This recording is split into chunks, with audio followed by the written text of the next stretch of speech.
crazier situations that happen in the game. What did he say to Caitlin? He whispered something. The referee 100% said something completely out of pocket. There was a weird moment between the ref and Caitlin Clark. Everything was just calm. At one point, she's almost triple teamed. I mean, the physicality, the level of defense that they play on this girl, and then the fact that she just never gets the calls. What just came to light isn't a one-time mistake. It's proof of a disturbing pattern. A newly surfaced angle confirms what fans have warned about for weeks. Caitlin Clark is being deliberately targeted, and the refs are letting it slide. She's pushed, hit, even injured, and the whistles never come. If you think this is unfair and that Caitlin deserves better, drop a 100% in the comments. Let's break it all down. It's so frustrating what they allow to happen to Caitlin Clark. I mean, this is cumulative. This is going to keep happening. This game alone, the amount of physical abuse that this girl's getting just hit with. From the very start of each game, Caitlin Clark is thrown into an environment that looks less like professional basketball and more like sanctioned physical warfare. It's not one defender shadowing her. It's two, sometimes three, crashing into her before she even crosses half court. Possession after possession, she's hit, shoved, checked, and crowded. And through all of that, no foul, no whistle, just silence. The player covering Caitlin Clark here is so close to her, is so much on top of her that she actually falls down. She loses her balance, and then it still leads to a double team on Caitlin Clark. Just watch. She inbounds the ball. She's so on top of her that she just falls down. This isn't just physical defense. It's a deliberate strategy to wear her down, and everyone on the court seems to know it. There's footage where a defender presses into her so hard she stumbles, not because she lost footing, but because she was physically overwhelmed. Still no stoppage. In another shot, she's already being guarded under the rim before the offense sets. It's non-stop. No other player is facing this. No other player. It's double team and physicality, play after play after play. It's non-stop. That's not anticipation. That's targeted disruption. Who else in the league gets this treatment? This level of suffocating coverage before even receiving the ball? Broadcasters and former players have started pointing it out. They've commented on the absurd amount of contact she takes, yet rarely gets rewarded for. What is your description of kind of the physical battle that Caitlin particularly faces? Yeah, I mean, there's a level of physicality that they're able to play with against her. You know, I knew it as an opponent, and I see it as her coach. And you know, I'm not exactly sure why, but it just is what it is. And we've got to help her learn to adjust. The message from opposing teams is clear. Be as aggressive as possible because you'll get away with it. And the message from officials? Loud and clear through their silence. No protection for Caitlin. One sequence showed her breaking free on a cut and delivering a beautiful assist. Caitlin Clark is having a normal conversation with the referee. A normal conversation. They're talking. The ref says something to her, and they're talking. And then the ref says something to her here, and she's like, "What?" And as soon as the ref says that, he's walking away, and she loses it. She's absolutely losing it. But immediately after, she was doubled over, clutching her leg. The pain was written all over her face. Still, the game went on like nothing happened. These aren't just tough plays. They're repeated, unchecked moments that keep escalating. J.C. Sheldon's knee to Caitlin's groin wasn't subtle. It was direct, undeniable, and somehow ruled clean. Another defender swatted at her arm during a shot, also brushed off as incidental. You'd have to ask, what exactly is worthy of a whistle when Caitlin is involved? What's worse is how selective this treatment is. Other players don't go through this. Caitlin Clark literally said to the ref and made a gesture, "I'm calling the league on you. I'm calling the league on you." This is just a crazy situation. The standard of officiating applied to her isn't the standard applied to anyone else. One commentator compared it to watching fouls rain down without accountability. "That's a foul, that's a foul. That's a foul," she said, and none were called. It's not just frustrating, it's dangerous. And while all this is happening, Caitlin never lashes out, never flops, never plays dirty in return. She takes the hits, absorbs the pressure, and keeps leading her team. But this isn't just about resilience. It's about what happens when that resilience is abused. How long can someone be expected to absorb this before it leads to a break, physical or otherwise? Up next, we'll dig into the role of the officials and how their silence is turning this from physical play into something far more reckless. Caitlin's just absolutely done with it. You can see, and I mean it, like, she's every right, depending on what the ref said, I think she's every right to lose it at a ref this year. I think she has absolutely every right to lose it at least one ref this year. But like, if the ref said anything that even could possibly be inappropriate, that referee shouldn't be allowed to ref again. Aggressive defense is part of the game. Everyone accepts that. But when the refs stop enforcing the rules for one player, it crosses into something more dangerous. Caitlin Clark isn't just playing through contact. She's enduring physical punishment with no protection. Time and time again, fouls that would be obvious against any other player are simply ignored when it's her. That's not inconsistency, it's negligence. Take the knee from J.C. Sheldon. It wasn't subtle. The officials really let him play. Like, if you're watching these WNBA games religiously at this point, the most common thread through every game is, God, this officiating is... On the replay, you can clearly see her leg swing directly into Caitlin's groin. Commentators flinched. Viewers were stunned. Yet the officials didn't call a thing, not even a common foul. It wasn't an accidental bump or incidental contact. It was direct, painful, and blatant, and they let it slide. Just a few minutes later, Caitlin took another hit, bringing the ball up the court. She was bumped again, arms wrapped around her, and once more nothing was called. When she finally reacted, when she shoved back out of sheer frustration, the officials suddenly took notice. Not to call the original foul, but to warn her. The one taking the hits was nearly penalized for standing up for herself. That tells you everything you need to know. This keeps happening. Tina Charles threw a hard forearm at one of Caitlin's teammates. No review, no flagrant, no tech. Saya Rivers smacked Kelsey Mitchell across the face. How is you're looking at her get assaulted? She's then screaming down at the referee, like, as it's happening. And then she's there, like, trying to get the referee to come closer during this play. And then she's literally like, saying he's going to call the league for her, and then on him, and keeps going at him. And after watching the replay, the officials still labeled it incidental.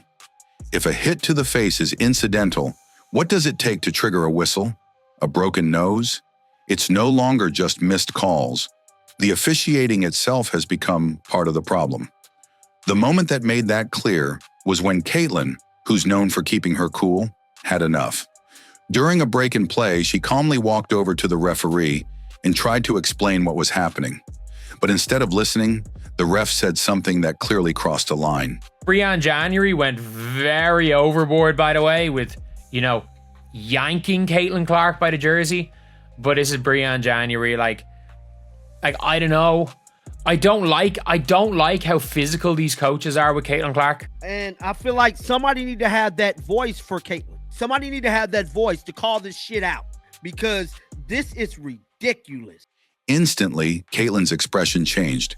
She yelled back, not out of disrespect, but out of pure frustration. Then she did something rare. She threatened to report him to the league. That moment wasn't about one bad call. It was about every ignored foul, every injury, every cheap shot she'd taken with no help. Did you guys notice all the coaches try to grab CC and pull her to the huddle? Did you notice the head coach not even paying attention, head in the clouds? It was a breaking point. What happened next? Nothing. No technical was assessed.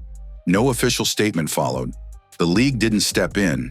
And ironically, the ref didn't even penalize her. While coaches were turning their back on Caitlin Clark.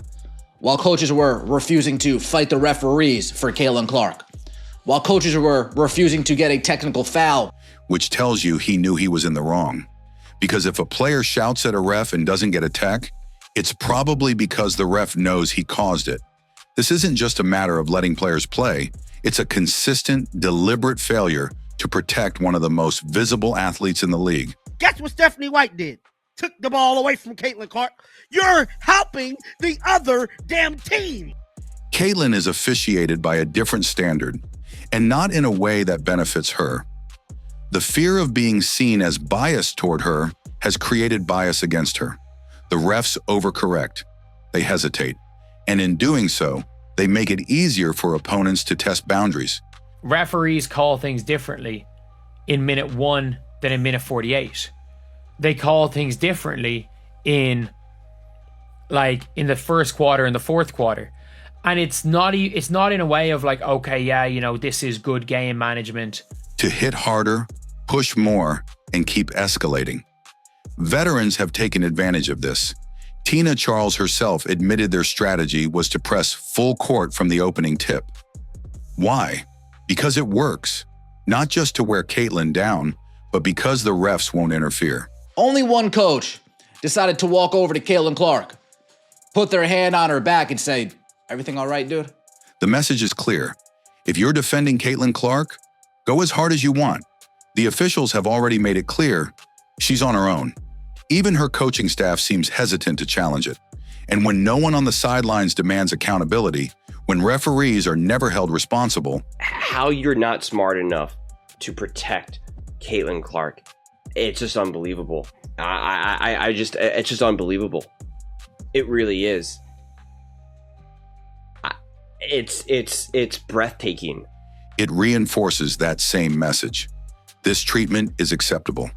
And that silence, that hesitation, that fear of being seen as favoring Caitlin. Look at the coaches. Look at the coaches. What the hell? How physical these coaches are with Caitlin Clark.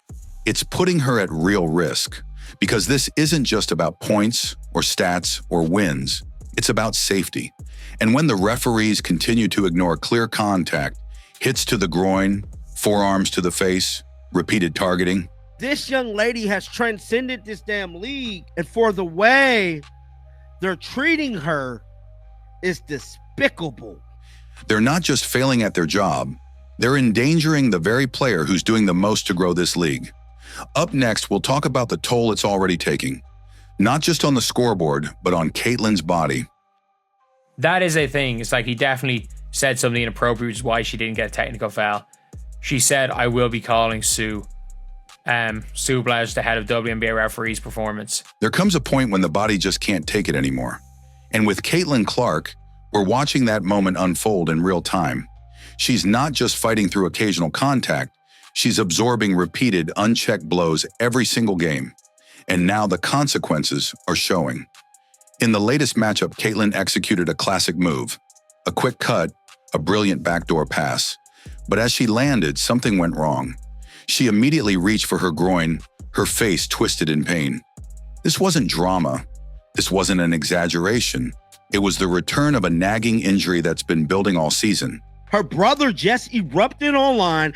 He's mad. The referees was a complete disaster this game. Caitlin Clark erupted on them numerous of times in this matchup.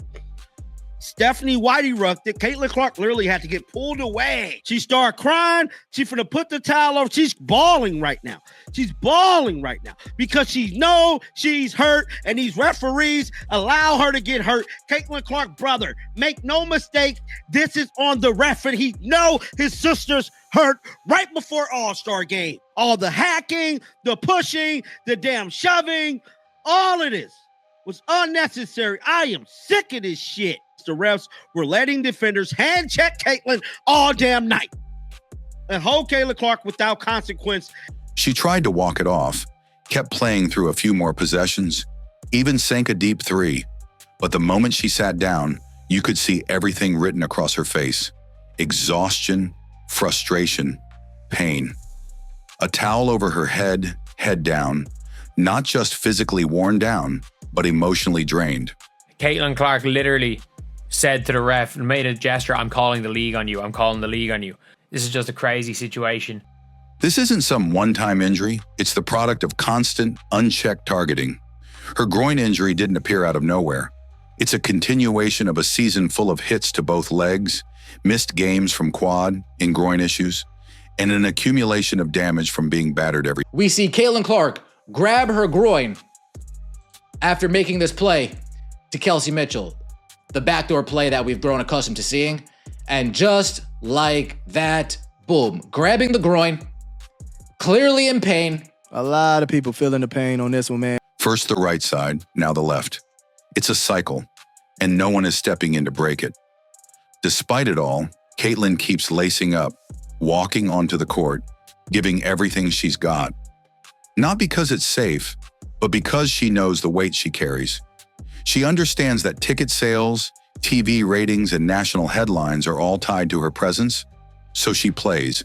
They defended Caitlin one way the entire game, and the referees were biting their whistle. They were refusing to give everything.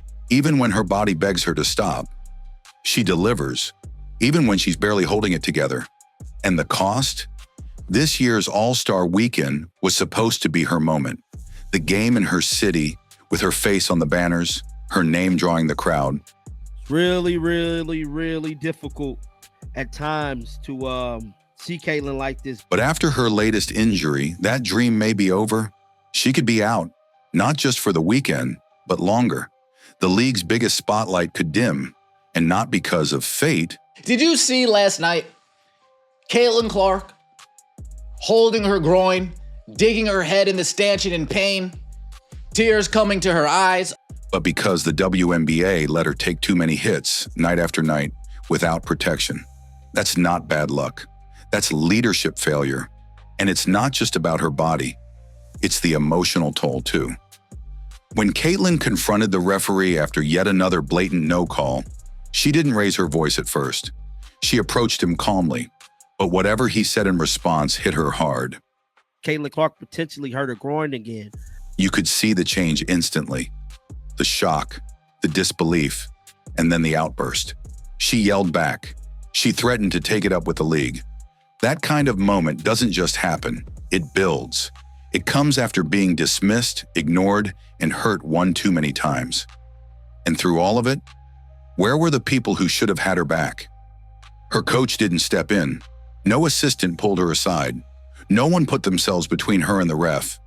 Instead, she was quietly dragged back into the huddle, treated like she was the issue, not the victim. No one challenged the official. No one took a stand. And that silence hit harder than the fouls ever could.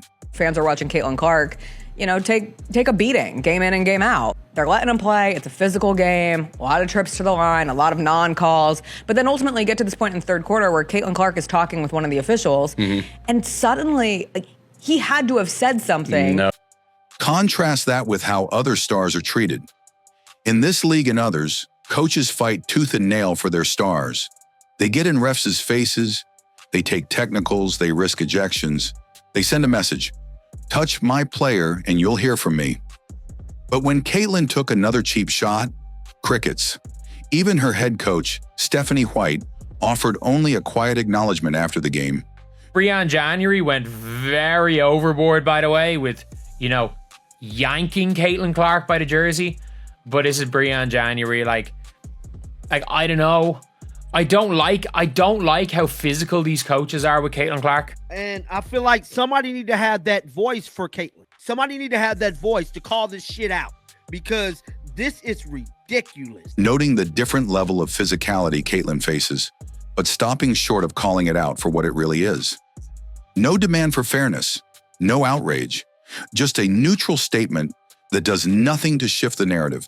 And it matters, Warranted, because this isn't just one player's battle. Caitlin Clark was meant to be the symbol of a new era. She brought ratings. She sparked record crowds.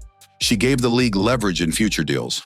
And now, that leverage is slipping game by game, with every injury that could have been prevented. The silence from inside the locker room is being noticed. Players know it. Fans are seeing it. Sponsors are watching. How is you're looking at her get assaulted? she's then screaming down at the referee, like, as it's happening. And then she's there, like, trying to get the referee to come closer during this play. And then she's literally like, saying he's going to call the league for her, and then on him, and keeps going at him. And when the one person who gave the league momentum is sidelined because nobody stepped in, the cost is more than a few missed games. It's credibility. It's trust. It's the future. This didn't need to happen. It wasn't inevitable. It's the result of looking away when protection was needed most. Caitlin Clark isn't just the most valuable player on the court. She's the foundation. And right now, that foundation is being chipped away piece by piece. Next, we'll talk about the deeper failure, not from opponents, not from the refs, but from the very people who should have fought for her from the start. Millions are watching, not just fans of Caitlin Clark, but fans of fairness, fans of basketball, fans who believe the best players deserve to be protected, not punished for their greatness. And right now, they're all seeing the same thing, a league letting its brightest star fight alone.